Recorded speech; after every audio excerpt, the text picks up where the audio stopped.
Saint Jean.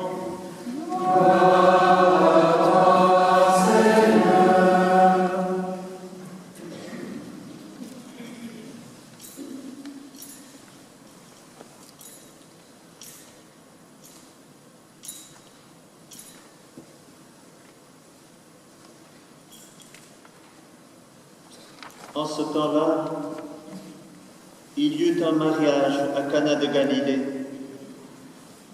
La mère de Jésus était là.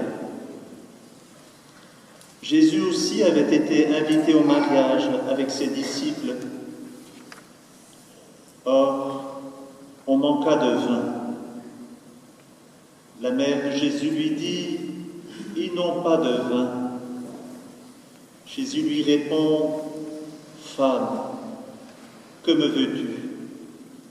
Mon heure n'est pas encore venue. » Sa mère dit à ceux qui servaient, « Tout ce qu'il vous dira, faites-le. » Or, il y avait là 6 jarres de pierre pour les purifications rituelles des Juifs. Chacune contenait 2 à 3 mesures, c'est-à-dire environ 100 litres.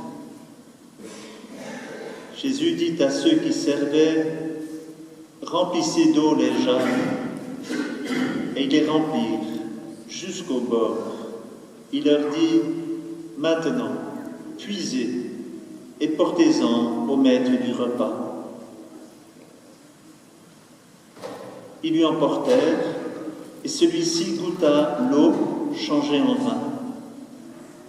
Il ne savait pas d'où venait ce vin, mais ceux qui servaient le savaient bien, eux qui avaient puisé l'eau.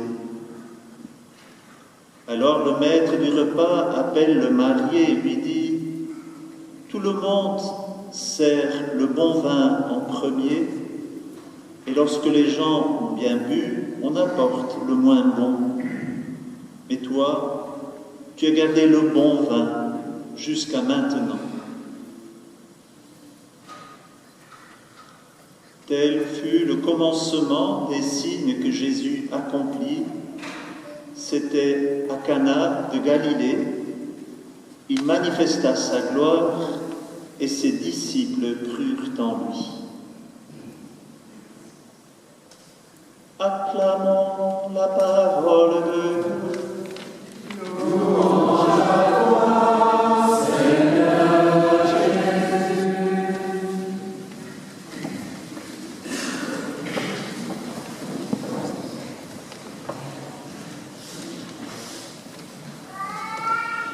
Chers enfants, si vous le désirez, vous pouvez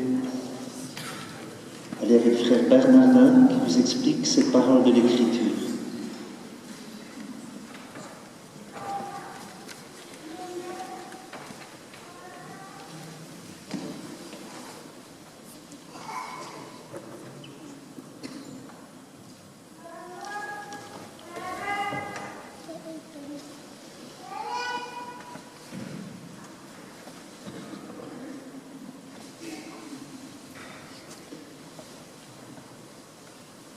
Nous recevons aujourd'hui cet évangile des noces de Cana et on voit que l'Église est une mère parce que l'intelligence de l'Église a donné aujourd'hui l'évangile des noces de Cana. C'est important de remarquer pourquoi aujourd'hui les noces de Cana. Nous venons de sortir du temps de Noël. Pendant le temps de Noël, nous avons célébré le mystère de l'incarnation de Dieu, Dieu qui s'est fait chair, nous avons encore la crèche, Dieu qui s'est fait chair en Marie, Dieu qui est venu habiter notre terre et qui, en habitant notre terre, a donné un éclat nouveau à la terre, puisque Dieu y habite. Et désormais, il y habite, en particulier dans nos cœurs. Et puis ce mystère de Noël, dans lequel Dieu révèle la gloire de son incarnation, s'est prolongé dans le mystère de l'Épiphanie, où la gloire, elle n'est pas seulement pour quelques-uns, elle est pour toutes les nations. Et puis dans le baptême du Christ, dimanche passé, nous avons célébré cette gloire que le Père proclame, la gloire que le Père proclame en l'honneur de son Fils. Tu es mon Fils bien-aimé, en qui j'ai mis tout mon amour. Toute la gloire de l'incarnation de Noël à travers l'Épiphanie, le baptême, aujourd'hui culmine sur le mystère des noces de Cana, un autre lieu où Jésus révèle sa gloire. Nous l'avons entendu, c'était à Cana de Galilée qu'il révéla sa gloire. Et dans l'évangile de Saint Jean, c'est le premier acte apostolique de Jésus. Il va aux noces de Cana, et là, il change l'eau en vin, et cela grâce à l'intercession de la Vierge Marie, qui voit qu'il n'y a plus de vin, grâce à l'extraordinaire obéissance des serviteurs. Si vous avez bien entendu, les serviteurs, une fois remplis les jarres, sur l'ordre de Jésus, ils ont amené de l'eau à goûter. Et c'est après que cette eau s'est changée en vin. Extraordinaire geste d'obéissance.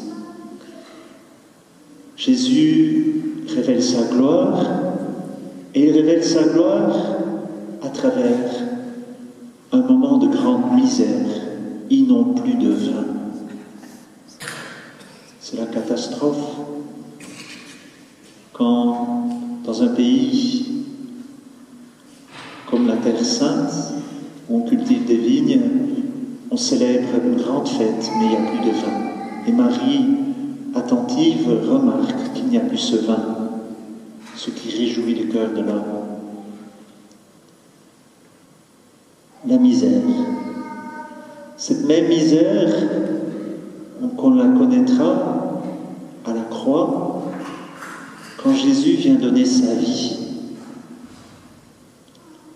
Les noces de Cana, c'est déjà une préfiguration du mystère de la croix, où Jésus va donner le nouveau vin qui va couler de son cœur le sang et l'eau pour donner la vie, pour réjouir le cœur de l'homme. C'est la façon dont Dieu est venu visiter la misère de l'homme. Il a tout donné. Ce mystère des noces de Cana nous dit tout sur le mystère de la croix et surtout sur Jésus, l'époux de l'Église qui donne sa vie pour l'épouse. L'Église. L'entendions dans la lecture du prophète Isaïe, quand Yahvé, le Seigneur, s'adresse à Sion, à Jérusalem, il lui dit « Tu es ma préférence, tu es l'épousée, cette terre deviendra l'épousée.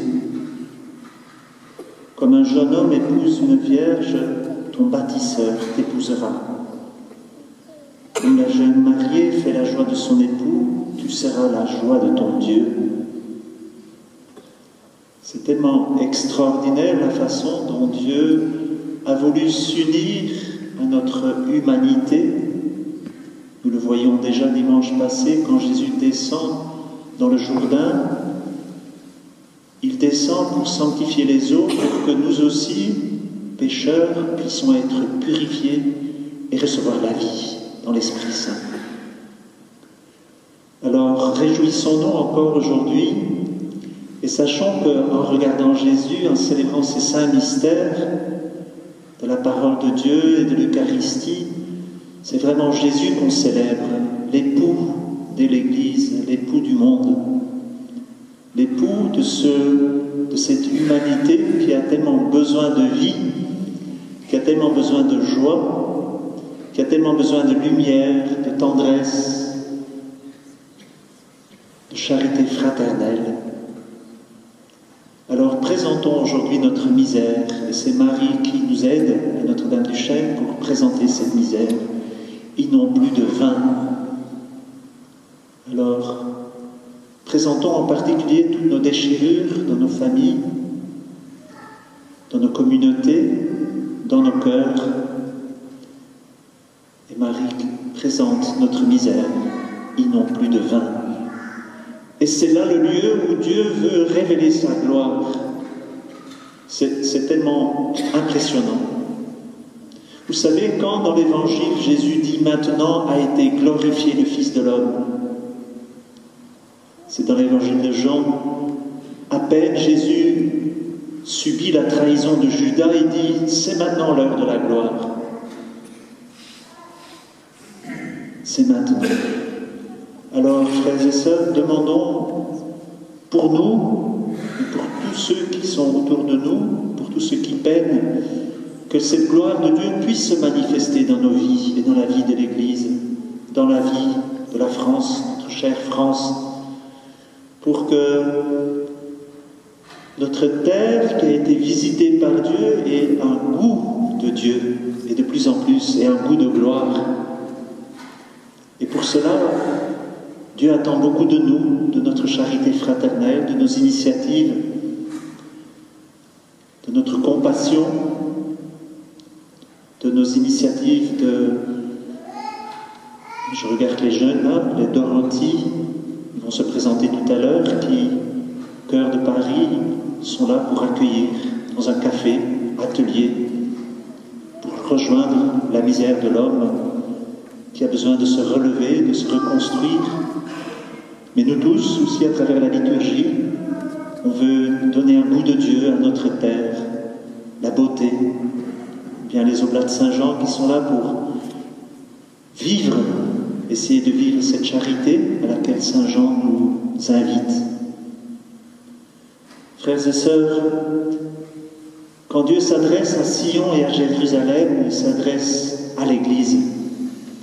Et l'Église est considérée comme une personne, c'est l'épousée. Comme Jésus à Cana s'adresse à la femme, « Femme, de quoi t'occupes-tu? Mon heure n'est pas encore venue. » Mais quand il s'adresse à Marie, il s'adresse déjà à toute l'Église. C'est grand, un époux pour une épouse. Sommes-nous cette épouse? Sommes-nous suffisamment inventifs dans la charité fraternelle pour être un peuple, celui qui a été sauvé par le Christ?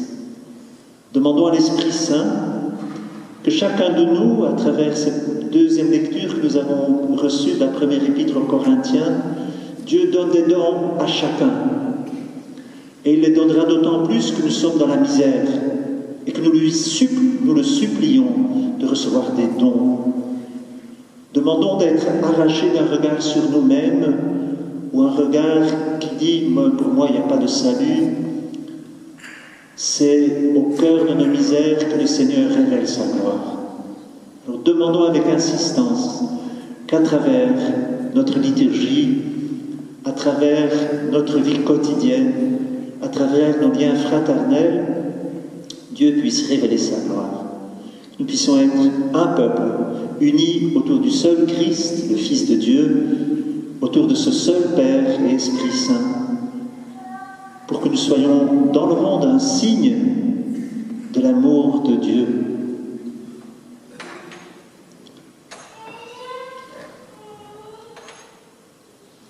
Notre gloire, c'est Dieu. Si nous sommes là, c'est pour regarder Jésus et proclamer sa gloire. Mais la gloire de Dieu, c'est l'homme vivant. Alors soyons des vivants pour réjouir Dieu. Le ciel est descendu sur la terre. Le ciel est descendu dans nos cœurs. Puisse le ciel être éclairé par notre charité, par nos initiatives. Même si nous sommes dans la misère, nous sommes la gloire de Dieu.